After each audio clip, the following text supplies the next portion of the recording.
एका छोट्या गावात अनेक पिढ्यांपासून एक आगळावेगळा रिवाज चालत आला होता. ज्या घरात फक्त मुलीच असतील आणि त्यांना भाऊ नसेल, त्या घरातील सर्वात धाकट्या मुलीचे लग्न करून तिच्या नवऱ्याला घर जावई म्हणून ठेवले जाई. यामागचा हेतू साधा पण महत्वाचा होता. त्या मुलीच्या आई वडिलांची देखभाल करणे आणि त्यांच्या संपत्तीचं रक्षण करणे. अशा घरामध्ये बहुतेक वेळा अशाच मुलांची निवड केली जाई ज्यांच्या घरची परिस्थिती हलाखीची असे. आणि ज्या घरात 2 पेक्षा जास्त भाऊ असत, अशाच परिस्थितीत वाढलेला एक मुलगा होता समीर. 4 भावांमध्ये तो एक, आणि घरची आर्थिक परिस्थिती खूपच कठीण. रोजच्या जगण्यासाठी संघर्ष करावा लागायचा. त्यामुळे जेव्हा कवितासोबत त्याच्या लग्नाची बोलणी झाली आणि घर जावई म्हणून राहण्याची अट समोर आली, तेव्हा समीरने कोणताही आढावेढा न घेता ती मान्य केली. कविता ही मनोहरराव आणि सुलभाताई यांची तिसरी मुलगी. तिच्या 2 मोठ्या बहिणींची लग्न आधीच झाली होती. कविता जन्माला आली तेव्हा मात्र मनोहरराव आणि सुलभाताईंना थोडं दुःख झालं होतं. 2 मुलींनंतर त्यांना मुलगा होईल अशी आशा होती, पण तरी सुद्धा मुलगीच झाली. तरीही त्यांनी तिचं स्वागत हसत मुखाने केलं. देवाने जे दिलंय ते आनंदाने स्वीकारायचं, असं म्हणत त्यांनी कविताला खूप लाडात वाढवलं. या लाडामुळे कविता घरकामापासून पूर्णपणे दूर राहिली. घरातील सर्व कामे कविताच्या 2 मोठ्या बहिणी आणि आई करत असत. कविता मात्र अभ्यास आणि गावात मैत्रिणींमध्ये फिरणं याच गोष्टी करत मोठी झाली. त्यामुळे तिला कामाची सवयच लागली नाही. जेव्हा कविताच्या लग्नाचा विषय निघाला तेव्हा तिने स्पष्ट सांगितलं, आई, मी सासरी जाणार नाही.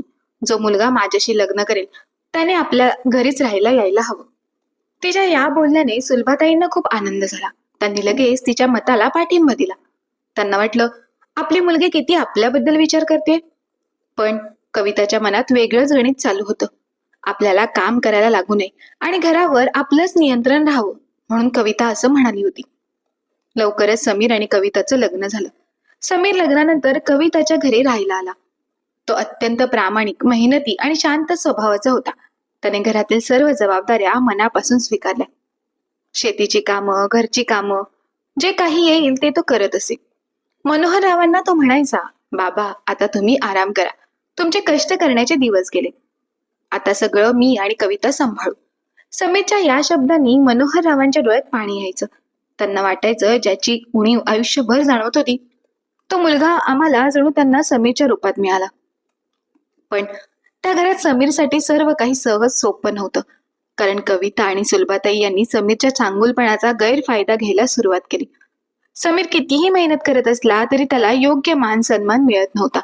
उलट त्याला सतत आदेश दिले जात, इथे बस, आता उठ, हे कर, ते कर. जणू तो घराचा सदस्य नसून नोकरच होता. सुलभाताई तर त्याला सतत टोमणे मारत.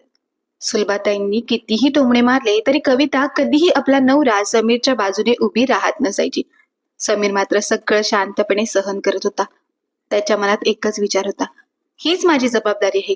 मी या घरासाठी आलोय तर मला हे निभवायलाच हवं.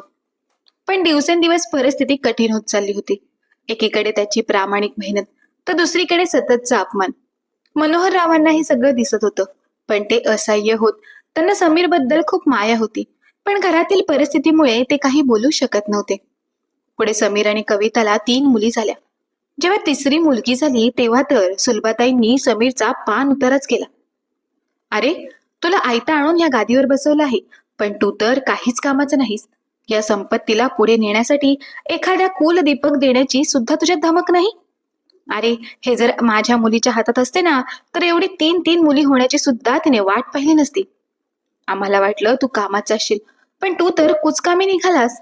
एवढ्या वाईट पद्धतीने अपमान झाल्यानंतर सुद्धा समीर एक शब्द सुद्धा आपल्या सासूबाईंना उलट बोलला नाही. या उलट तो आपली कामे अगदी चोख पार पाडू लागला. कारण त्याला आता भीती होती, जर काम करताना एखादी जरी चूक आपल्या हातून घडली तर हे लोक आपल्याला घरातून बाहेर काढायला सुद्धा मागे पुढे पाहणार नाही. अशातच 1 वर्ष निघून गेलं आणि कविताला पुन्हा दिवस गेले. सुलभाताई कविताचे खूप लाड करत होत्या, पण या उलट समीरला सारख्या टोचून बोलत असायच्या. यावेळी तरी आमच्या बोलण्याचा फायदा होईल ना. समीर म्हणायचा, आई, या सर्व गोष्टी माझ्या हातात नाहीत. देव जे काही देईल ते आपण मोठ्या आनंदाने स्वीकारायला हवे. समाजात अशी कितीतरी जोडपी आहेत ज्यांना मूल बाळ नाही. ते देवासमोर जाऊन नवस बोलतात, उपवास करतात आणि म्हणतात, देवा, आम्हाला एक तरी बाळ दे. मग ते मुलगा असो वा मुलगी. समीरचे असे बोलणे ऐकल्यानंतर तर सुलभाताईंची तळपायाची आग मस्तकात गेली. अरे, तुझ्यात हिंमत नाही आणि तू मला ज्ञान शिकवत बसला आहेस. जा तिकडे गोठ्यामध्ये आणि गोठा साफ करून घे. मी थोडी बोलायची संधी दिली तर लगेच पोपटासारखा बोलू लागला. मनोहररावांना मात्र आपल्या बायकोचे असे बोलणे आवडायचे नाही, पण ते आपल्या बायकोसमोर काहीच बोलू शकत नव्हते, कारण त्यांना माहित होतं सुलभा मोर्चा आपल्याकडे वळवेल. मग आपलं सुद्धा काही खरं नाही. समीर खाली मान घालून गुरांच्या गोठ्यामध्ये जाऊन गोठा साफ करू लागला. त्याच्या मागोमाग हळूवार पावले टाकत मनोहरराव सुद्धा गोठ्यामध्ये गेले आणि समीरला म्हणाले, जावई बापू, तुमच्या सासूबाईंचा स्वभावच तसा आहे. तिच्या स्वभावाला आपल्याकडे औषध नाही, पण तिच्या बोलण्याचे वाईट वाटून घेऊ नका. परिस्थिती बदलेल. मला आशा आहे की या वेळेत तरी आम्हाला नातवाचं तोंड पाहायला मिळेल. मनोहररावांचे असे भावनिक बोलणे ऐकून समीरच्या डोळ्यात पाणी आले. पाणी भरलेल्या डोळ्यांनी समीर म्हणाला, बाबा, ह्यात माझी काय चूक आहे? अरे बाळा, तुझी चुकी नाही हे मला समजतंय, म्हणून तर मी इथे तुला समजवण्यासाठी आलो आहे. देवावर विश्वास ठेव, त्याचे सर्वांकडेच लक्ष असते. समीर काहीही न बोलता आपलं काम करू लागला. दिवस असेच निघून जात होते. एक दिवस समीरने विचार केला, आपण हे सर्व सोडून निघून जावं का? पुन्हा त्याच्या मनात विचार आला, आपण अग्नीला साक्ष ठेवून जिच्या सोबत 7 फेरे घेतले तिला आणि आपल्या मुलींना आपण असेच वाऱ्यावर सोडून निघून जाणे चांगले नाही. आपण इथून निघून गेलो तर या सर्वांना सोबत घेऊन जायला हवं, पण सर्वांना सोबत घेऊन गेलो तर या सर्वांची जबाबदारी घेण्यासाठी आपण सक्षम आहोत का? स्वतःच्या पूर्ण कुटुंबाच्या जबाबदारीचा विषय आला तर समीर एक पाऊल मागे हटला. शेवटी 9 महिने पूर्ण होऊन कविताने एका मुलाला जन्म दिला. आपल्याला नातू झाला आहे हे ऐकताच सुलभाताई आनंदाने उड्या मारू लागल्या. त्या दिवशी घरातील वातावरण पूर्णपणे बदलून गेले. प्रत्येकाच्या चेहऱ्यावर हास्य आणि आनंदाचे भाव होते. समीर मनातल्या मनात विचार करू लागला, आता आपल्याला ऐकावे लागणारे टोमणे कमी होतील. समीर असा विचार करत असताना सुलभाताई मोठ्याने ओरडल्या, मी एवढा वेळा कान टोचले तेव्हा कुठे हा बदल दिसला?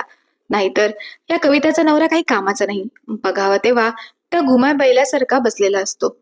तोंडातून एक शब्द बाहेर पडत नाही. आपल्या नवऱ्याची तुलना बैलाबरोबर केली तरीही कविता आपल्या आईला काहीच म्हणाली नाही. सासूबाईंच्या अशा बोलण्याने समीरला जास्त वाईट वाटले नाही, पण आपली बायको कविता आपल्या आईला काहीच म्हणाली नाही याचे समीरला जास्त वाईट वाटले. समीर आणि कविताला आता एक मुलगा झालेला असताना सुद्धा समीरला त्याचा आनंद जास्त वेळ साजरा करता आला नाही. सासूबाईंनी लगेच कामाचा पाडा वाचायला सुरुवात केली. आता तुमचे इथे काही काम नाही. जेवणाचा डबा घ्यायचा आणि शेतावर जाऊन दिवसभर तिकडेच काम करत राहायचे. घराचा विचार सुद्धा करायचा नाही. जे काही करायचं आहे आम्ही पाहून घेऊ. 12 दिवसांनी बाळाचं नाव देऊन त्याला पाळण्यात घालण्याचा विधी होता. समीरला वाटले आज शेतावर जावं लागणार नाही. घरात एक दिवस अगोदरपासून सर्व तयारी चालू होती. ज्या दिवशी बाळाला पाळण्यात घालून त्याचे नाव ठेवायचे होते त्या दिवशी सूर्य उगवण्या अगोदर घरातील सर्व मोठी माणसे उठून तयारीला लागली होती. समीर देखील सर्वांबरोबर उठून शक्य तितकी मदत करत होता. सर्व तयारी झाल्यानंतर आता आजूबाजूच्या महिला आणि नातेवाईक मंडळी येणार होती, पण ती येण्या अगोदरच सुलभाताईंनी समीरला शेतावर जाण्यास सांगून त्याला बजावले की सूर्य मावळेपर्यंत तू घरी येऊ नकोस. इथे महिलांचा कार्यक्रम आहे. तुला इथे थांबून उगाच लुडबुड करण्याची गरज नाही. त्या दिवशी जेवणाचा डब्बा सुद्धा समीरला देण्यात आला नव्हता. बिचारा समीर मान खाली घालून डोक्याला टॉवेल बांधून शेताकडे निघाला. शेतात पोहोचल्यावर शेतीची कामे करू लागला. दुपारची वेळ झाल्यावर समीरला भूक लागली, परंतु आज खाण्यासाठी काहीच नव्हते, म्हणून तो शेतावर असणाऱ्या विहिरीजवळ गेला. तिथे जाऊन पोटभर पाणी पिऊन त्याने पाण्याने पोटातील आगीच्या ज्वाला शांत केल्या. पाण्याने समीरच्या पोटातील आगीच्या ज्वाळा शांत झाल्या असल्या तरी त्याच्या मनातील आग शांत झाली नव्हती. समीर सतत विचार करत होता, जर असेच जीवन जगायचं असेल तर या जगण्याला काय अर्थ आहे? सूर्य मावळल्यानंतर समीर घरी गेला. सूर्याची दाहकता आता नव्हती, परंतु समीरच्या मनातील आग आता सूर्याच्या ज्वालासारखी बाहेर पडत होती. घरात पाऊल टाकताच तो मोठ्याने ओरडला, कविता, आपल्या मुलांना घेऊन आपण माझ्या आई बाबांच्या घरी जाऊया. इथे काम करून सुद्धा स्वतःचा अपमान सहन करत राहणे आता माझ्याने शक्य नाही. समीरच्या अशा बोलण्यावर कविता त्याला उलट प्रश्न करत म्हणाली, अहो, तुमचं डोकं फिरलं आहे का? तुमची एका बायकोचे पोट भरण्याची तरी ऐपत आहे का? आले मोठे मुलाबाळांना घेऊन स्वतःच्या घरी जाऊन राहू म्हणे. तुमचा बाप मोठा खानदानीच आहे ना, मुलासह सर्व नातवंडांचा सांभाळ करायला. आपली ही चारही बाळं मोठी झाली ना, तर तुमच्या घरात सर्वांना एकत्र राहायला जागा देखील पुरणार नाही. उगाच नको ते विचार डोक्यात आणून चुकीचे पाऊल उचलू नका. कविताच्या बोलण्याने आता समीरला फरक पडणार नव्हता. त्याचा निर्णय पक्का झाला होता. तो म्हणाला, हे बघ कविता, तुला माझ्या बरोबर यायचं असेल तर चल, नाहीतर मी माझ्या तिन्ही मुलींना बरोबर घेऊन जातो. चौथं बाळ अजून लहान आहे म्हणून ते तुझ्याकडेच ठेवेन, पण तो मोठा झाल्यानंतर त्याला सुद्धा घेऊन जाईल. समीरचे असे बोलणे ऐकल्यानंतर नाईलाजाने कविताला सुद्धा समीरच्या निर्णयाचे समर्थन करावे लागले. संध्याकाळच्या वेळेला अंधार पडलेला असताना सुद्धा समीर आपल्या बायको मुलांसह घराबाहेर पडत आहे. हे पाहून मनोहररावांना खूप दुःख झाले. ते सुलभाताईंना म्हणाले, सुलभा, लहान लहान लेकरांना घेऊन ते आता निघाले आहेत. त्यांना थांबव. त्यांना म्हणा, तुम्हाला जायचं असेल तर उद्या सकाळी जा. त्यावर सुलभाताई रागातच म्हणाल्या, त्यांना आपण जायला सांगितलेलं नाही. त्यांच्या अंगात जर एवढीच मस्ती आहे तर त्यांना जाऊ द्या. स्वतःची लायकी काय आहे ना, ते बाहेर गेल्यानंतरच समजेल. समीर आणि कविता आपल्या मुलांना घेऊन समीरच्या घरी गेली. अंधाऱ्या रात्री मुलांसह आपला मुलगा आणि सून आलेली पाहून समीरचे आई बाबा विचारात पडले. पण लगेच काही विचारण्यात काही अर्थ नाही, म्हणून त्यांनी लगेचच सर्वांना घरामध्ये घेतले. घरात आल्याबरोबर समीरच्या आईने लगेच सर्वांसाठी जेवण बनवण्यास सुरुवात केली. जेवण केल्यानंतर सर्वजण शांत झोपी गेले. पण इकडे मात्र मनोहरराव सुलभाताईंना म्हणत होते, तू चांगलं केलं नाहीस. तू त्यांना थांबवायला हवं होतंस. अहो गेले ना, त्यांचा एवढा विचार काय करता? तो काय आपला एकच जावई आहे का? अजून आपले 2 जावई आहेत. त्या जावयांना बोलवलं तर ते कधीही येऊ शकतील. हा घर जावई म्हणून राहिला खरा, पण आपल्या डोक्यावर बसण्याचा प्रयत्न करू लागला होता. बरं झालं एकदाची कटकट निघून गेली. असं म्हणत सुलभाताई वॉशरूम मध्ये गेल्या. तिथे त्यांचा पाय घसरून त्या पडल्या. त्यांना उठताच येईना. मग त्या मनोहररावांना आवाज देऊ लागल्या. मनोहरराव जाऊन त्यांना उठवण्याचा प्रयत्न करू लागले. त्यांच्या पायाला दुखापत झाल्या कारणाने त्यांना उठता येत नव्हते. शेवटी अँब्युलन्स बोलावून स्ट्रेचरवर घेऊन सुलभाताईंना हॉस्पिटलमध्ये नेण्यात आले. डॉक्टरने तपासणी केल्यानंतर एक्सरे काढून पाहिला तर सुलभाताईंच्या पायाच्या हाडामध्ये फ्रॅक्चर होता. फ्रॅक्चर म्हटल्यानंतर ऑपरेशन करावे लागणार. आता पुढच्या गोष्टी कशा होणार म्हणून मनोहररावांनी आपल्या दोन्ही मोठ्या मुलींना फोन केला. फोनवर त्यांनी सांगितलं की तुमच्या आईच्या पायाला दुखापत झाली आहे.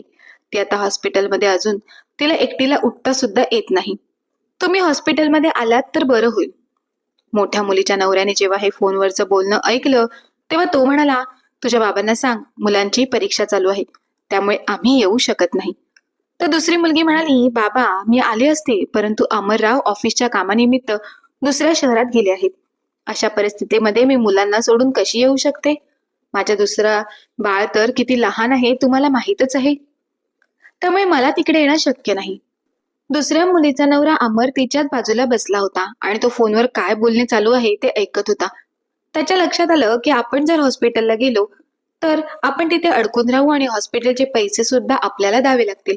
म्हणून तोच आपल्या बायकोला म्हणाला की तुझ्या बाबांना सांग की मी बाहेर गावी गेलो आहे. आपल्या जावयाचे बोलणे मनोहररावांनी ऐकले होते, त्यामुळे त्यांनी विचार केला की आता या दोघांकडून आपल्याला मदत मिळणे अशक्य आहे. 4 दिवसानंतर सुलभाताईंना हॉस्पिटलमधून घरी सोडण्यात आले. घरी आल्यानंतर त्यांची सेवा करण्यासाठी कोणीही नव्हते. एकटे मनोहरराव सर्व गोष्टी करायला लागल्या कारणाने 2 दिवसातच थकून गेले. शेवटी सुलभाताईंनी स्वतःच आपल्या मोठ्या मुलींना फोन केला आणि स्वतःची सेवा करण्यासाठी 2-2 दिवस दोघींना येण्याची विनंती केली. पण आपल्या आईची देखील विनंती दोन्ही मुलींनी धुडकावून लावली. आता सुलभाताईंना आपल्या 2 मोठ्या मुलींची किंमत त्यांच्या नवऱ्यासहित समजली होती. म्हणून सुलभाताई मनोहररावांना म्हणाल्या, अहो तुम्ही सर्व गोष्टी करायला जाल तर थकून जाल, त्यापेक्षा तुम्ही समीर आणि कविताला फोन करून इकडे बोलावून घ्या. जावई बापू इकडे आल्यानंतर हवं तर मी त्यांची माफी मागते, पण मी यापुढे असं काही करणार नाही. मला काम करणाऱ्या माणसांची गरज आहे, नुसतीच बोलण्यासाठी किंवा दिखावण्यासाठी नाती नकोत. मनोहररावांनी समीरच्या मोबाईलवर फोन केला आणि समीरला सर्व हकीकत सांगितली. समीरला वाईट वाटले. त्याने मनात कोणताही विचार न आणता कविताला म्हणाला, आपल्याला लगेच तुझ्या आईकडे जावं लागेल, त्यांना आपली खूप गरज आहे.